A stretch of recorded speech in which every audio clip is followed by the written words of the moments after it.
సినిమాతో కొంచెం శ్రీనివాస్లో ఒక డిఫరెంట్ యాంగిల్ని ప్రజెంట్ చేస్తారేమో అనిపిస్తుంది. ఎందుకంటే టిల్ డేట్ అతను ప్లే చేసినవన్నీ కూడా ప్రాపర్ కమర్షియల్ రోల్ సినిమాలే.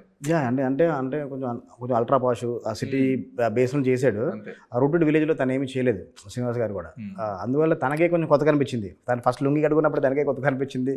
ఆ విలేజ్కి వెళ్ళి గోదావరి చేస్తున్నప్పుడు, గోదావరి లంకలో చేస్తున్నప్పుడు కూడా తనకే కొత్త కనిపించింది. బ్రో నాకే చాలా కొత్త కనిపించింది అని ఫీల్ అవుతుండేవాడు. అంటే పర్ఫార్మెన్స్ యాంగిల్లో చూసుకున్నా కానీ అంటే చాలా గసిగా అంటే మనోజ్ గారు, రోహిత్ గారు చాలా మంచి పర్ఫార్మర్స్, సాయి గారు మంచి పర్ఫార్మరు. కాకపోతే ఇప్పటివరకు తనకి అంటే ఇలాంటి రోల్ ప్లే చేసే అవకాశం అక్కడ రాలేదు. తను ఇప్పటివరకు చూస్ చేసుకున్న కథలన్నీ వేరే, ఇప్పుడు తను చూస్ చేసుకున్న కథ వేరే. ఇందులో ఫుల్ ఎమోషన్కి చాలా స్కోప్ ఉంది.